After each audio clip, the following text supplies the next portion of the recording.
Everybody to the webinar. Really appreciate you all being here. I'm really looking forward to our discussion today about family constitutions. What is a family constitution and when do family businesses need one? I'm Justin Albertson. Joining me today are two of my colleagues from FBC, Chris Eckrich and Dana Telford. Our intention today is to start with what a family constitution is, then discuss the foundational elements of a family constitution and the top 10 agreements in family constitutions. We'll spend the majority of our time discussing the creation process. We had over 100 questions submitted during the registration process, and most of those pertained to that element, so we'll focus our attention there today. A few notes as we get started. We are recording today's session, and we'll send out an email with a link to access the webinar next week. A note on confidentiality. Any references we make today to clients will be anonymous, or they'll be an amalgamation of multiple situations. We will be taking questions, which you can submit anonymously, meaning we won't announce who is asking the questions. Use the Q&A feature to submit your questions. I'll be monitoring those, and I'll be able to ask those periodically throughout the discussion. We'll also have a survey at the end of the webinar, and we'll greatly appreciate your feedback if you'd be so kind to fill that out for us. All right, let's meet Chris and Dana. They have over 50 years of combined experience helping family businesses prosper across generations. And as a way to introduce them to you, I thought I'd ask each of them to share what they're most passionate about in their work. Chris, I'd like to start with you. You've got a PhD from Purdue. You've taught family enterprise strategy at Notre Dame. You wrote a book, numerous family business articles, worked with a few hundred families of all shapes and sizes over the years. What drives you? What are you most passionate about? Yeah, well, thank you, Justin, and welcome everybody.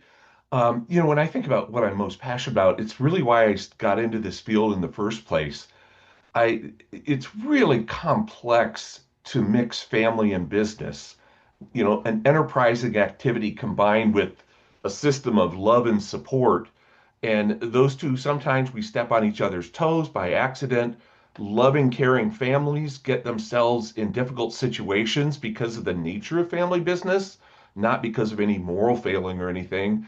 And I just have this deep desire at the beginning of my practice and here 30 years later, still have that same desire to help people navigate those waters, to feel like maybe, gosh, how are we going to deal with all this and transitioning from generation to generation? And it was simple when mom and dad were here, and now we're siblings passing to cousins, and what's that going to look like? I just really get motivated by helping families see that there's a clear path and help them develop that path. Yeah, thank you, Chris. And 30 years later, it's amazing that you still got that fire. Dana, how about you? You've got an MBA from Harvard. You've been a guest lecturer at Harvard. You've been on TV and radio shows talking about family business. You've also worked with a few families of all shapes and sizes over the years. What drives you? What are you most passionate about? Yeah, thanks, Justin, and good morning or good afternoon to all of you joining. Appreciate that question. I think best way to synthesize that. Last summer, I had someone reach out to me that I did work with about 20 years ago, and he said really emphatically, the work you guys did with our family helped us tremendously to navigate those issues that are so complex. And he said, we hired a board and we created a growth plan and we got kind of roles and responsibilities put together.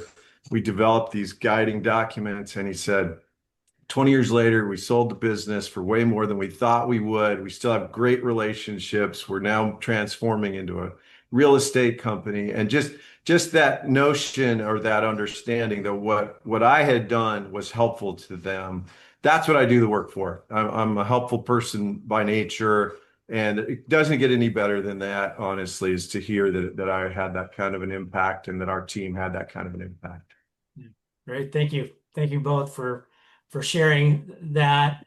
I don't think we could have found a better duo for this webinar. And If anybody wants to learn more about Chris and Dana, you can look them up on our website.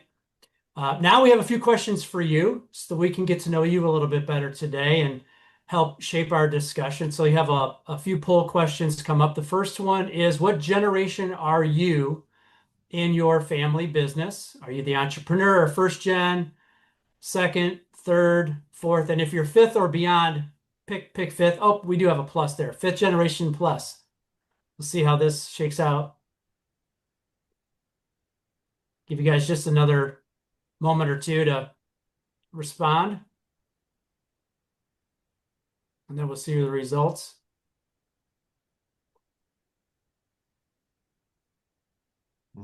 Okay, so it looks like we have a pretty good, relatively even split between first, second, third generation, and then a few in the fourth and fifth and beyond. All right, thank you for that. Question 2. Which of the following best represents your family's enterprise? Are you a family-owned operating company with family in leadership and or governance? Diverse family holdings or assets with family primarily in ownership or beneficiary roles? Family office or foundation? Or none of those describe our family's enterprise. So you can choose other.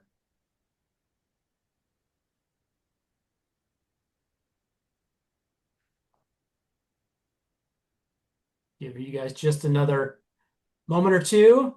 So far, family-owned operating companies are leading the way.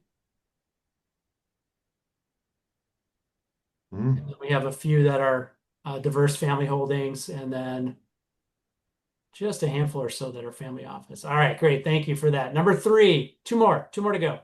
Number 3 is, which of the following is your biggest motivator for considering a family constitution?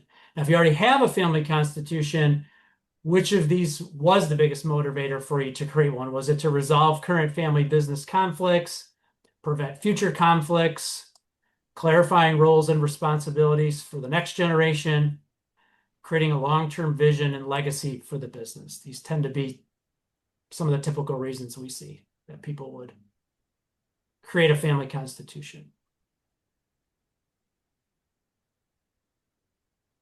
All right, just another moment or two, and then we'll take a look at the results. And a pretty even split between preventing future conflicts and creating roles and responsibilities for the next gen, as well as creating long-term vision and legacy for the business. So a lot of future orientation there. That's great. That's great. One more, last one, and then we'll get started. Which best describes your family regarding governance? We have no formal governance documents. We have some informal agreements or rules. We have a formal family governance document, such as a constitution or a charter. Or are you actively in the process of creating your governance or some documents?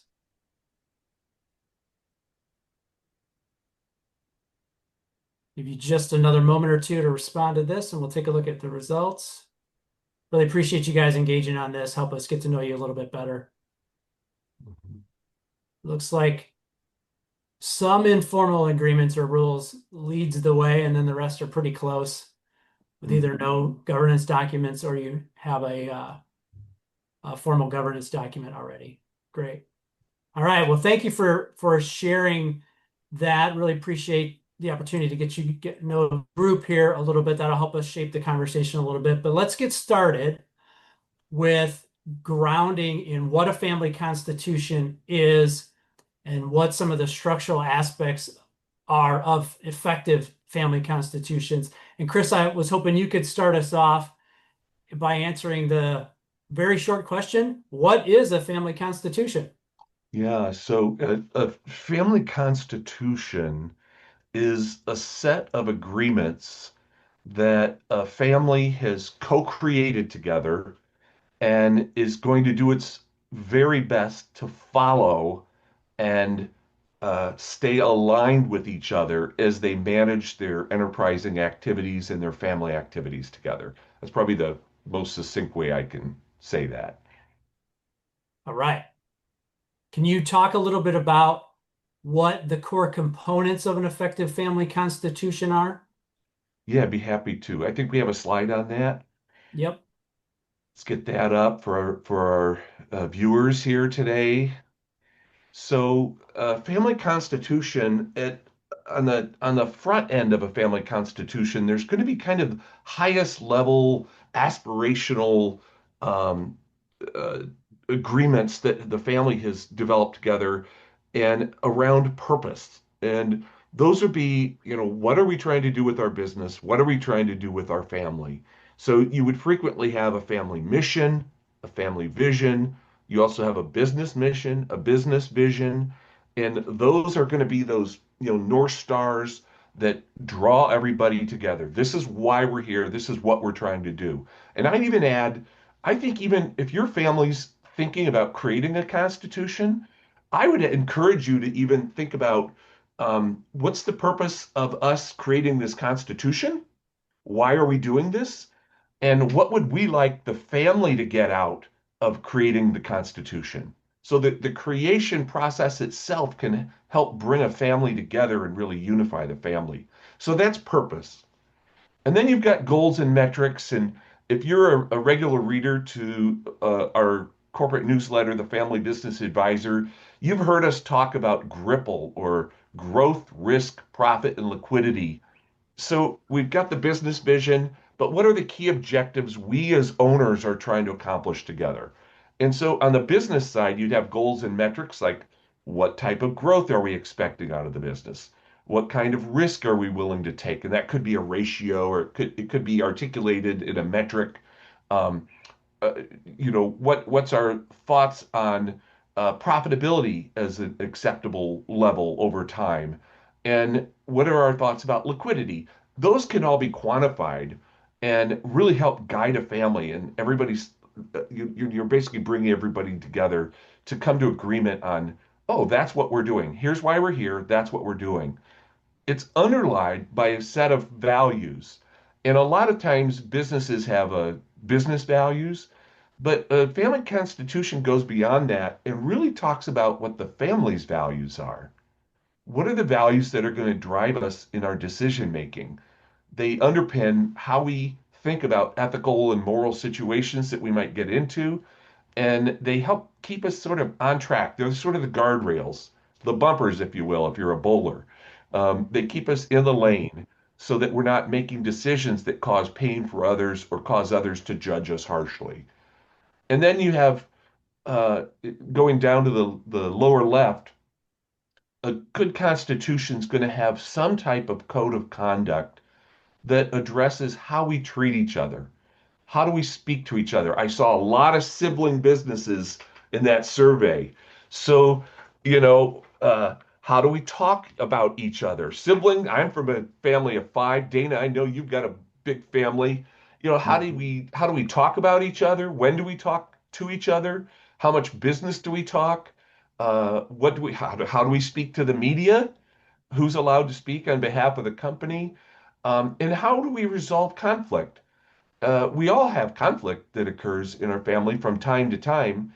Let's build a model for how we're going to do that so that we don't find ourselves down the road going, oh gosh, how do we handle this? No, we've got a method to do that built in our Constitution.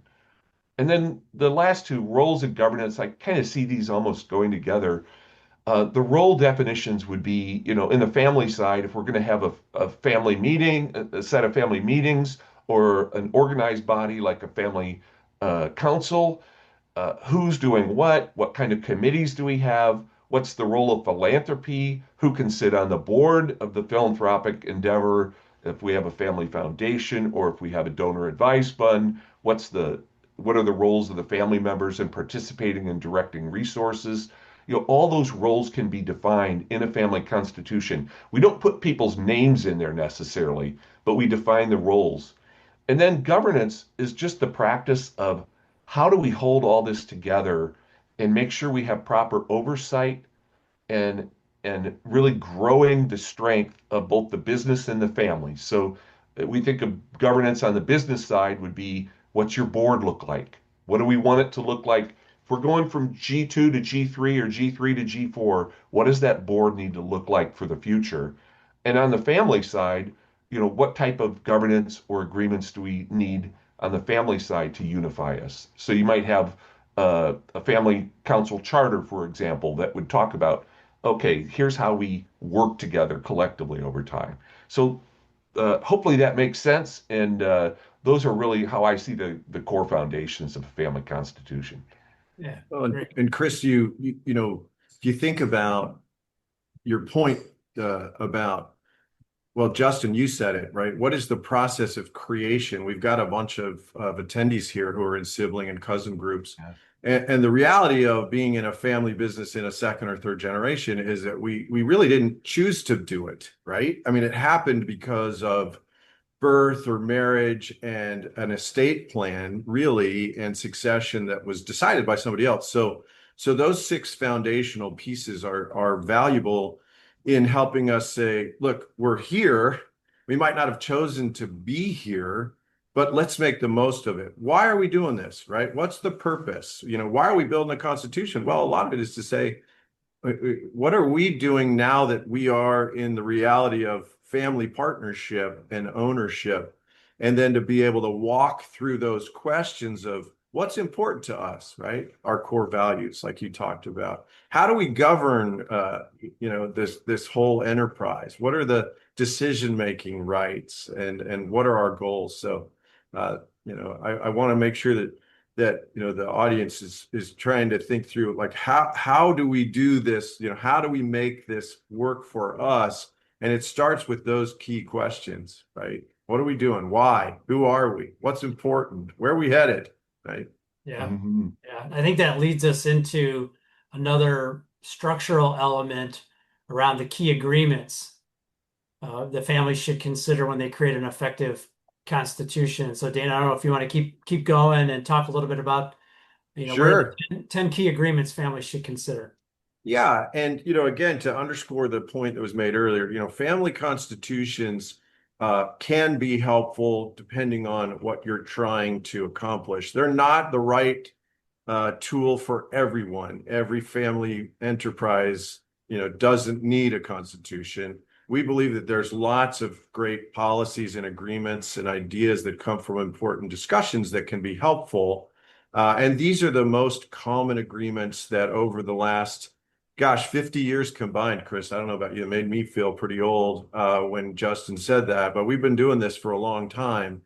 And these are the most common ones, and it starts with a family vision. I'm a huge fan of Stephen Covey. Got to meet him a couple of times, and I love one of his principles, which is you begin with the end in mind, right? So here we are, where are we trying to get to? And what does that look like at the end of the rainbow? What does it feel like? How are we interacting with each other? How are we protecting the enterprise? How are we supporting good relationships? And then the governance and the strategy of governance is super important. And what we really start with, if you don't have a lot of experience in family business and family enterprise thinking, is we identify the fact that we're dealing with three separate organizations, at least when we talk about a family enterprise. We're talking about the family as an organization, the ownership group as an organization, and the business as an organization. And you can add to that the board as a separate organization, a family office as a separate organization, the philanthropy as a separate organization.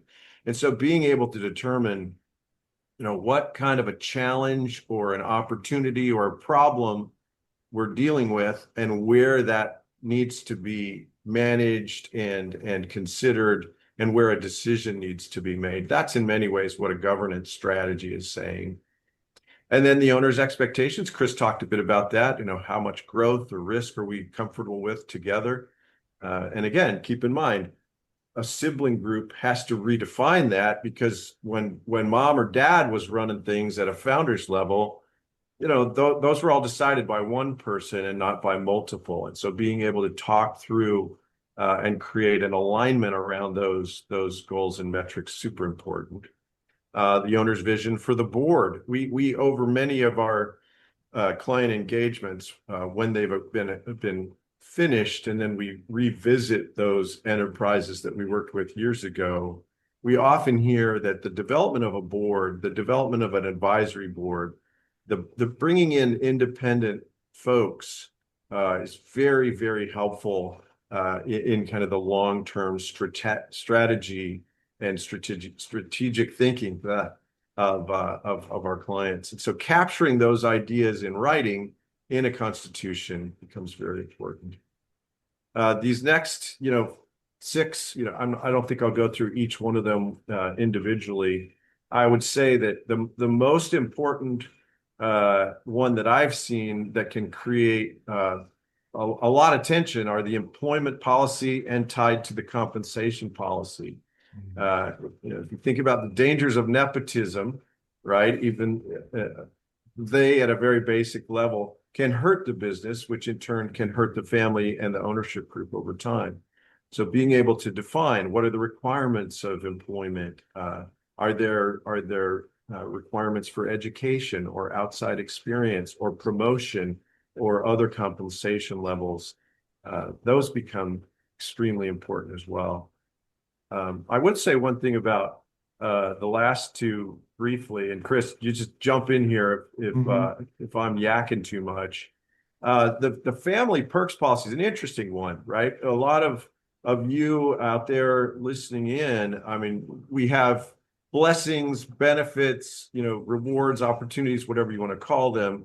And in a world of plenty, we still get tied up around ideas of what's in this for me and how do we have a fairness about, something that might be an important perk. I'm thinking specifically about a cabin on a lake and a family that I know really well, where the cabin on the lake is a representation of success in this family enterprise. And the family has lots of different things, but who gets to use that cabin on those most important weekends when the kids are out of school can really become an issue. And so creating a policy about the fair distribution of those benefits, and it might be the use of an RV or a private plane or Tickets to the football game. Yeah. I had a gentleman at a speech I was giving say, we can handle all the business decisions. We know how to run a business, but how do we split the Bama tickets? Right. The tough ones. And then the end one, distribution. So this is a sticky one over time that the development of a constitution at its core creates the most benefit in my experience when there's something to discuss that's hard to discuss, but it has to be discussed and there has to be a decision made around it. And distributions is a really perfect example of that. It's like, look, if we have a family business, a family enterprise, and there is cash flow coming from it, what's the right, reinvestment ratio? What's the right and appropriate distribution ratio? Because owners of capital, regardless of how they got that capital, whether it was given or whether they bought it and earned it, it's theirs. And they have rights and they have the obligation and responsibility to talk about, well, what's an appropriate reward for our loyal use of that capital and our investment of that capital. Oh, great.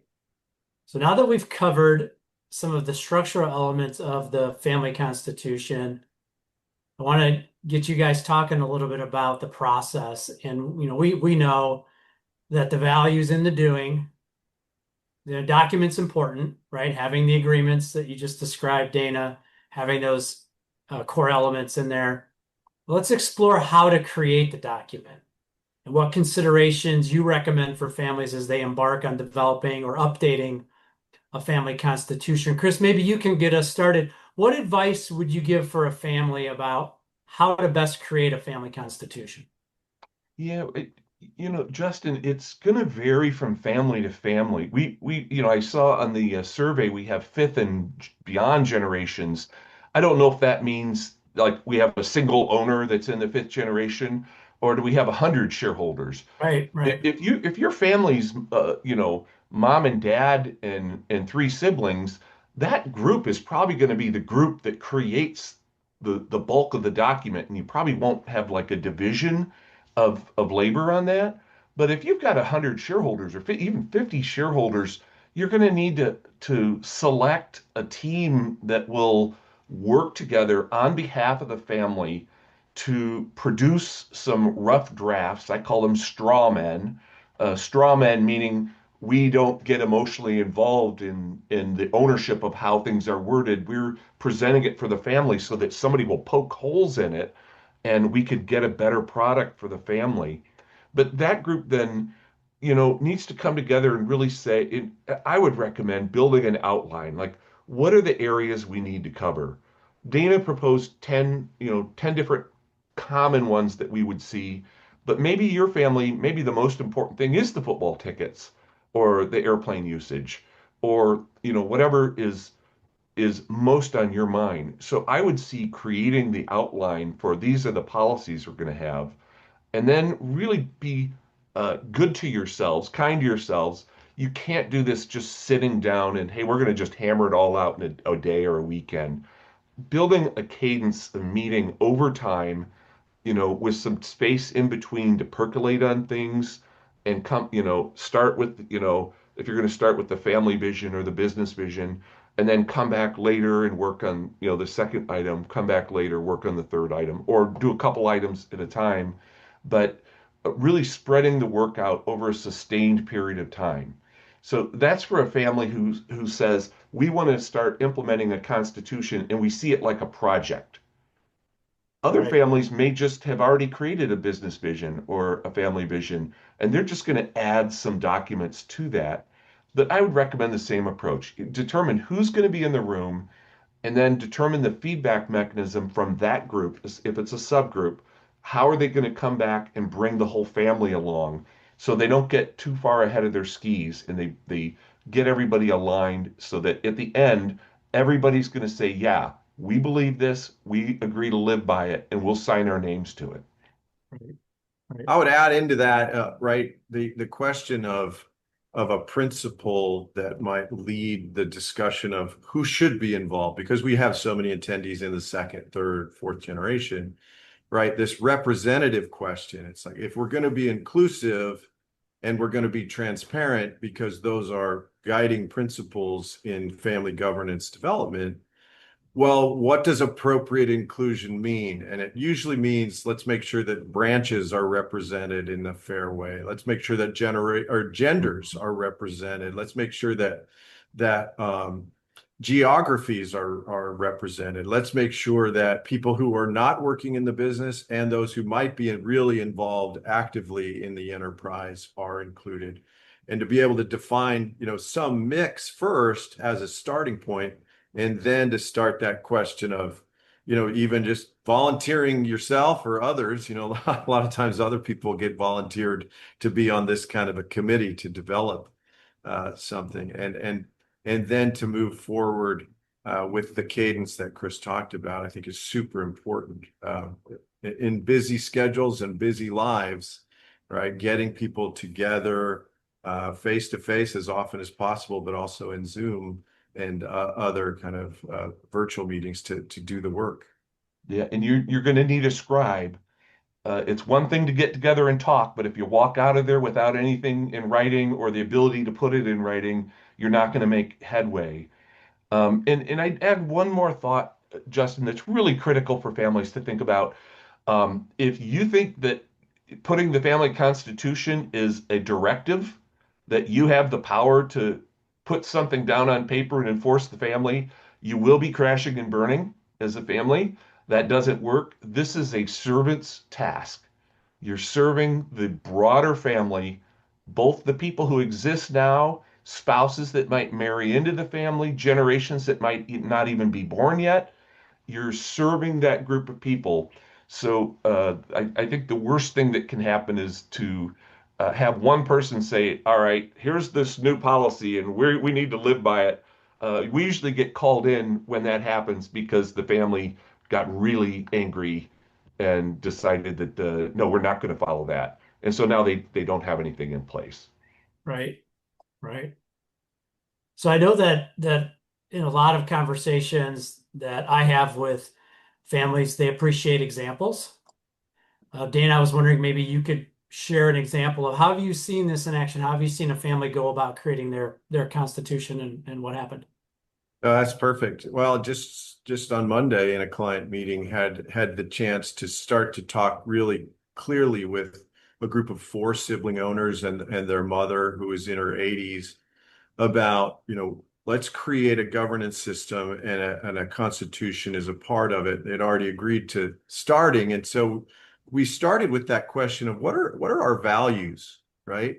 There was ideas about what they value, and I've always liked the idea of a value as something that I want to teach to my kids and my grandkids, something that I believe is going to be important in 100 years, and also something that I'm willing to lose money sticking to, and that's a big one. So we did this exercise where shared values worksheet we put together to say, what do we admire in other people? Who are people that we do admire, and what are the principles and values that they adhered to, and then to go around and talk about who those people were and why they really admired them. And out of that came these ideas about what we value in life and how we see important principles. And what was really great about it is there's some pretty good conflict between some of these siblings, as you would expect, because that's normal. But the commonalities that came out of that exercise as we created the shared values policy was really encouraging. You realize there's a lot of common ideas about what's important and what we want. And that one really is fresh in my mind. Obviously, it's from Monday, and that's great to see the commonality. I'll tell you another one that was really impactful at a very practical business element. I was an international client I worked with, and the founder had created a pretty good sized real estate and hotel and manufacturing conglomerate. And he had 5 kids, and he passed away. And in the next generation, there was this question of kind of how are we going to grow this business while the family grows? Well, as you can imagine, in that sibling group, there were different ways of spending money, right? It's really common. Some people thought of money as something that they needed to get rid of pretty quickly, and others thought of it as something that they wanted to save and invest. And so the local banking community was really aware that there were some spending habits in this family sibling group that were risky from a banking perspective because the family wanted to borrow money from local bankers to be able to develop land that their father had left them. So we developed a constitution over a year and a half. It took a year and a half of meetings. And as a part of that, there was a distribution policy that came out of it that limited the amount of free cash flow that was going to go out of the business. And as a direct result of that policy, presenting that idea to a banker and seeing the signatures of all 5 of the siblings, that allowed that banker to feel comfortable with making a loan to this family, who then used the proceeds and kept growing the business. And so it's a very practical application of a policy and an agreement. Right, right. Yeah, tied to the business there. So, we're talking Right. about family constitutions, and we're in the business of helping family businesses prosper across generations. So you need to consider that business element as well. Chris, do you have other thoughts about how families maximize the value of a family constitution? Yeah, so I think of a family that they really worked hard. They met about every 5 to 6 weeks over a period of it was pretty close to a year and a half, like Dana said. I think that's a common length because that's about you just can't meet every once a week on this stuff. Families are too busy. And we developed the Constitution, and what happened was there was a lot of education needed about what this thing is. You can't drop a 500-page document on a family and say, and this is how we're going to live, and you have to follow it. They needed guidelines primarily and some policy. They didn't want to die by, kind of death by bureaucracy. So they had primarily they had guidelines for their board, guidelines for how you participate in the family. They had some policy issues around, especially around the use of lake homes. I'm from the Midwest. There are so many lakes around the Midwest, and I would say a vast majority of our clients have a shared lake house. And you can make multi-million dollar decisions in an owners meeting and in a with a 10-minute presentation, everybody votes aye, and we made a $10 million expansion decision. But you start talking about who gets to sleep in the big room at the family lake house, that lights people up because it's personal. And so they needed a little more policy there, but then they needed to share it with the next generation. This was created by the first and second generation, that they had kids coming up. And so they devised an educational process where they meet with the kids and walk them through here's what the policy is, here's how it's going to impact you, and here's why we think this is important to help us be a really strong, unified family.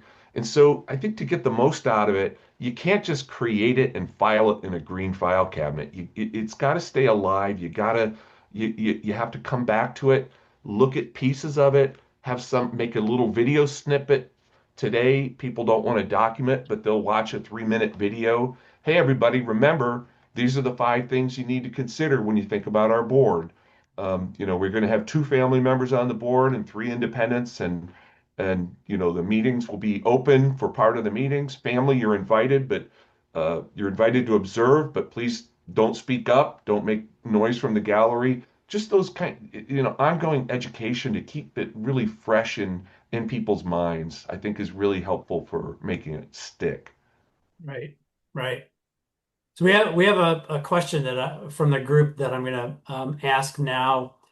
We touched a little bit on this with some larger shareholder groups, and this particular question comes from a business that consists of G2 to G4, and the G3 and 4 own shares of stock held in trust. They have approximately 40 shareholders, and the question is about the beneficiaries and their involvement and whether or not they should be meeting as part of the constitution process, or whether or not maybe include board members of the trust company.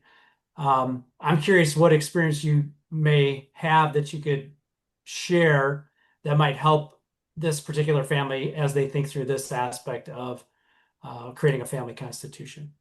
Yeah, can I take that one first, Dana? One thing that comes to mind is having crystal clear ideas about what it means to be a beneficiary. Are these children who are beneficiaries of a trust, but eventually they will possibly be in governing roles in the future where they were making decisions about what's happening to the assets in the trust? Or are they just beneficiaries with unrelated, corporate trustees, and they're beneficiaries today and will always be beneficiaries and will never have a voice?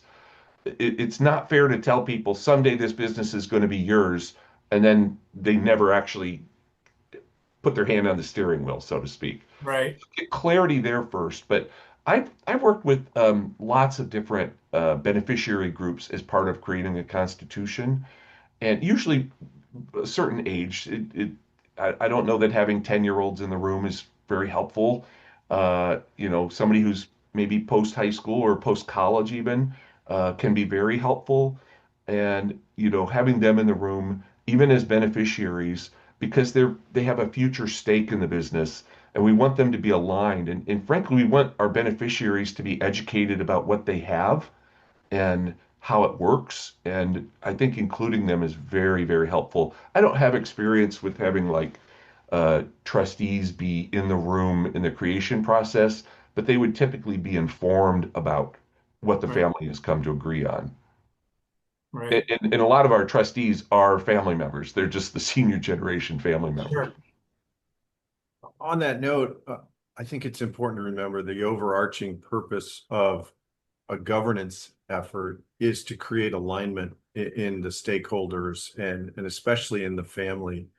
And so the danger of a beneficiary trustee relationship, in a worst case scenario, is that a beneficiary, as Chris has mentioned, could feel as though like, here's a 500-page stack of trust documents and you're going to live by it. And, too bad if you have an opinion about it. That's not the goal. The goal is to say what exists, and a beneficiary relationship is a legal definition based on the document that created the trust and the trustee and the grantor of the trust.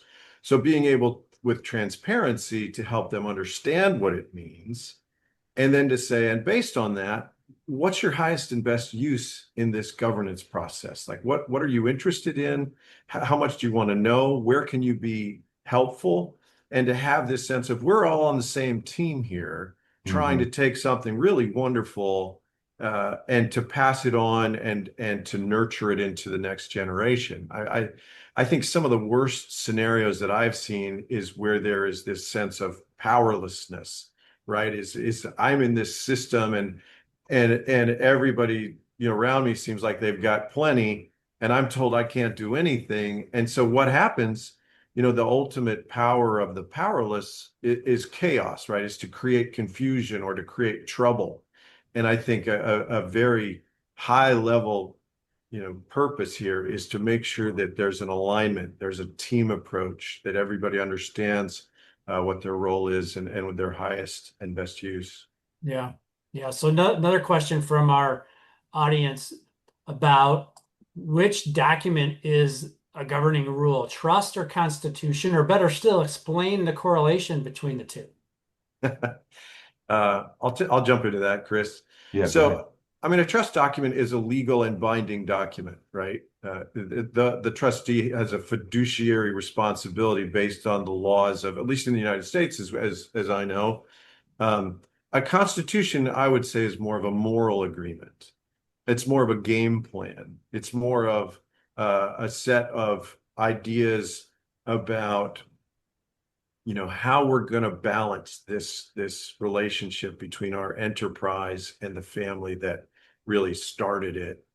And and it can't create the answer to every question, right? A constitution. But I think at a very important level, you know, over say 25 years of our careers, Chris 30, we see big changes in our clients, right? We see them in our own families. People die, people become disabled, people are born, people are married, right? Businesses are sold, businesses are purchased, tragedies happen, devastating, natural events happen. And so at a core, a constitution can create a nucleus for deciding what to do when things don't go as planned, right? And can become this table, so to speak, around which we can come and roll up our sleeves and say, we didn't see this coming. What do we do now? And so it's way beyond like a trust versus a constitution. It's how do you take the documents in the agreements, some of which are very binding and very legal, especially in an irrevocable trust scenario.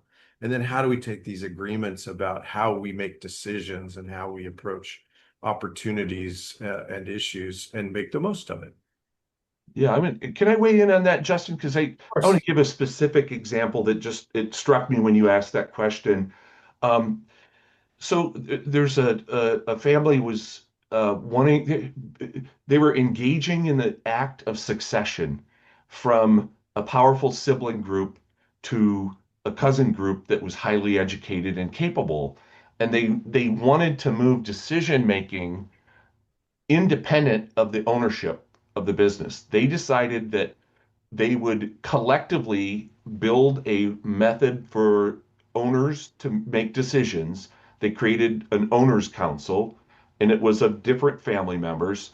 The senior generation owned the majority of the stock. They have the ultimate power, but they were willing to uh, not suppress, but to allow the next generation to come into decision making because they felt that was critical for succession to occur in a healthy manner. So the underlying document didn't change. The senior generation had the authority, if they wanted to to move beyond what the Constitution said, but they had come for the benefit of the broader family and for continuity. They had come to an agreement that they would make decisions in a kind of a one person, one vote manner. So I think that's a great example of how a constitution, it might have some moral authority, but the underlying document doesn't go away. And in a punching contest, the underlying document rules. But the family also was working on being a unified family, and so they were spending a lot of time trying to build family unity and trust and joy amongst the family so that that wouldn't happen. Right, right, right, right. Thank you for that. Can you talk, maybe Dana, if you want to start with this one, what are some of the common mistakes that people inadvertently make when creating or using a constitution? Things that seem reasonable, but in the end may not necessarily be that effective. Yeah, a great question. Two things come to mind. One is they start with a lack of inclusivity or a lack of inclusion, right? There's a common idea in sibling groups and cousin groups that the question of fairness comes up consistently. That's not fair. What's fair? And fair process, when it's ignored, right? The notions of fair process, which are pretty straightforward, that's a big mistake, right? And as you said earlier, Chris, none of us as human beings are geared to like this kind of this coercion of somebody in a higher authority than us. Like, you're going to do this no matter what you think about it. So including folks in the development of the Constitution and in the development of governance is something that's really important. And as a part of that, there's transparency. We don't surprise, each other. We are consistent in the application of rules and guidelines. We communicate openly. There aren't hidden agendas. There aren't conflicts of interest. We're here to do good for the whole, not to build our own, asset base, for instance. So that's one. The second one, I think, and I've seen this fairly recently, actually, is if the next generations don't get involved in the creation process. It's too easy to abdicate and say, well, this is, dad or mom's thing, or this is our uncle's thing that they want to do. So, I'm just going to kind of rubber stamp it and say, yeah, whatever. Because, if this governance, evolution, and development process is going to work, it's going to need to be implemented, sustained, and adapted in that next generation when, mom and dad, aunts and uncles, et cetera, are no longer here. And so that would be a second one that comes to mind as a mistake, is to not really dig in and roll up the sleeves. And a good constitution will include mechanisms for modifying things, as well as say, we're going to review this a full review every 5 years or 7 years. You build that into the Constitution, put it on Outlook, it'll pop up in 7 years. Take a look at it. I'd add one other thing, Justin, and that's flooding the table. I think, you get in a room, everybody's got ideas about what they think is most important. If we're going into a constitution meeting, we're going to have an agenda up front. The purpose of that meeting is clearly laid out. These are the objectives. Here's the agenda items. These are the pre-reads. We might want to read some articles, or, if we have a sample from another family that something they did for a policy, for example, we all have the same information ahead of time. And then when we get in the meeting, there is a moderator. Obviously, Dana and I, we do this, so we are usually the moderator in there, but some families will have a family member serve as a moderator, and they're there, or facilitator, they're there to keep on track so that we don't start putting 3 and 4 issues on the table. Because once that happens, people stop listening to each other and they start battling over whose issue is more important. And then that can really become unproductive, and you just don't get anything done. And so I would say that's a pretty common mistake that families make. Yeah, great. Thank you. And We've touched a little bit on the fact that families evolve. You can't stop that from happening. And the idea of a constitution being a living document that can be updated and some strategies for that. We have a couple of questions that have come in that are related to that, and there's a couple of specific elements. One is around how do we resolve conflicts when maybe there's somebody in a next generation that have different values than what was stated in the Constitution, right?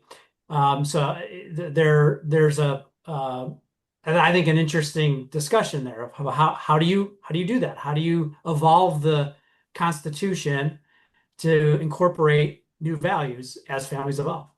Mhm. Yeah. Interesting question. Conflict in a family enterprise is inevitable, right? The founder of our firm, one of the founders, John Ward, used to say, the conflict's inevitable, but combat is a choice. And so being able to, first of all, say conflict is normal, being able to say, let's understand it in the context of our own family enterprise and what's happening, right? Is it this kind of disjointed set of values, or am I assuming that that's what's going on? Right? I think too often as humans, we for some reason start to believe that no one should ever disagree with us, and everyone should have exactly the same ideas about what's important in life, which is an arrogant way to approach life, right? I mean, of course we're going to have differences of opinions. So to say, what is it that's the core of it? How do we take what's a predictable escalation if we don't manage it and try and mediate or try and facilitate a compromise is really important. By the way, there's a model that I use all the time by a guy named Daniel Terberger that shows 4 stages of conflict and the way that it escalates. And it's very straightforward. Happy to share it with folks if they want to reach out to us. But conflict shouldn't surprise us. Being able to understand what's going on and being able to have a tough conversation about it in a facilitated, safe kind of a forum is a big advantage of governance systems and constitutions as a part of that, like a conflict resolution policy. Yeah. In terms of integrating values, especially like with the next generation, the goal is to integrate the values. Like people need to understand that when we're having a discussion about values, the goal is not to fight for my value, it's to look for the common values.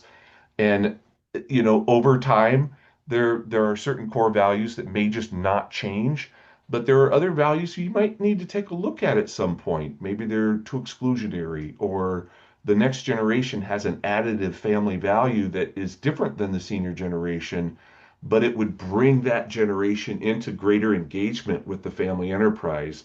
And so I think having that ability to modify is really, really helpful.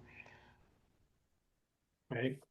Thank you. So one question that's come in, which is about the kind of the other side of the coin here, which is what circumstances would you see that might cause you to say, I don't think you're going to benefit from a family constitution, and why? Any times you'd say, no, I don't think you need one.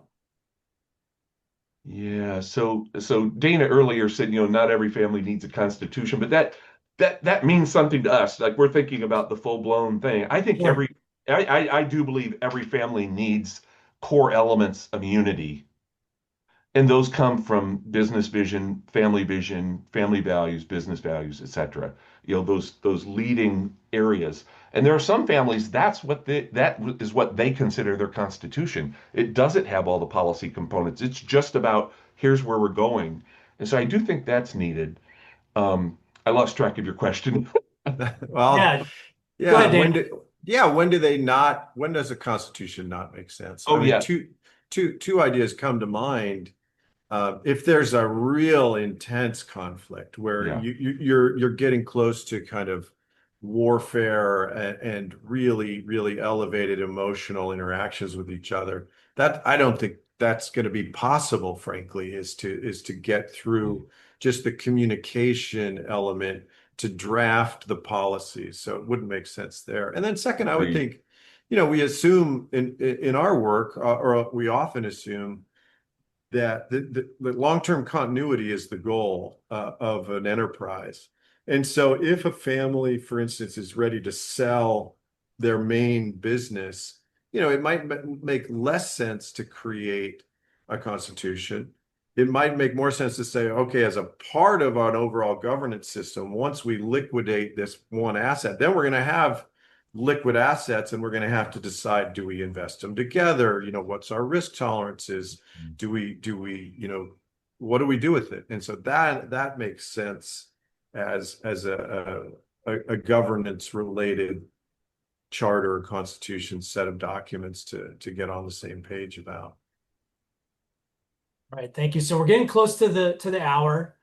What I was hoping that each of you could do before we wrap up today is stepping back on this topic, stepping back on the conversation, some of the questions that came in. What would be your key takeaways or a key takeaway? If it's just one, that's fine. If you have a couple, that's great. But what would you most want people to take away from this webinar? If they didn't hear anything else other than these 1, 2, or 3 points, what would you want them to remember? Dana, do you want to start? Yeah. I'm a huge believer, after many years of doing this, in the code of conduct. Chris highlighted it early on. If the goal is to develop our enterprise so that there is a system of decision making and objectives, KPIs, governance, values, we have to have important discussions. And in those discussions, there are things that we're going to disagree about. There's going to be places where we're trying to evolve the conversation, and they're not comfortable. A code of conduct helps make uncomfortable but important conversations easier. So I think do a code of conduct, define together how we're going to talk to each other, and more importantly, how are we going to listen to each other and put ourselves in each other's shoes. I think that to me is a really, really important one. Second one, I think be creative with what your needs are. Quick example of a family that I worked with that had a lot of kids in the third generation, a bunch of them. And they realized we got to grow our assets faster than normal if we're going to continue to create benefit for a bigger family. And so as a part of that, they creatively built what was called a business growth committee. And that was a policy and a system and a process of next generation bringing ideas for business growth to the board. And it turned into a way where a new idea doubled the size of their business over I guess it was about a 5 to 7 year thing. So be creative, right? And think about what you need and work it out together. All right. Thank you, Dana. Yeah, Chris, a minute or less. Yeah, for me, Justin, it's the development of a constitution requires a champion, somebody in the family who's going to step up. It could be a group of people, but who's going to step up and say, hey, we have a lot of questions we need to address. And I would start making the list of questions. If you do nothing else, start asking the questions. What happens if something happens to dad? What happens if something happens to the CEO? How many family members in the next generation are going to sit on the board? Are we going to have independence? Do we need an owner's council? All these kinds of questions. I'd start putting them out on paper, getting them organized into categories, and you're basically building the outline of what your constitution could look like. And then it's the family leader's job to go around and get everybody fired up to start working on these things so we don't get down the road and have some event happen and we're just sitting there, dawdling because we don't know what to do. Right. You get the Constitution done so you covered the areas that need to be addressed when the unexpected happens or when the expected happens. We've prepared for how to deal with it. Yep. Got it. Great. Thank you. We are at our time. I want to thank everybody for joining us today. Chris, Dana, thank you for all your insights. We had a lot of questions that came in before and during our time, and weren't able to get to everybody or all of those questions, and really appreciate your engagement on that. We're happy to explore those with you more deeply. If you'd like, you will receive an invitation to schedule a one-on-one that'll come out later today, so keep an eye out for that in your email. Also, we have a QR code here that you can use to connect on LinkedIn. Let's take a moment to scan that. We'll keep the conversation going there. And as I mentioned before, you'll receive an email next week with the link to the recording. We'll have a survey that we'll have just shortly here in a moment. If you would be so kind, fill that out for us, provide us some feedback. Really appreciate your thoughts, suggestions, what you took away, what you might recommend for us to continue to be better. So again, thank you everybody for joining us today. I hope you found this to be informative and helpful. I know that I did, and I hope you'll join us in future webinars. So keep an eye out for those that are coming in the future. Thanks again, everybody. Take care. Have a great rest of your day. Thank you. Thanks, everybody.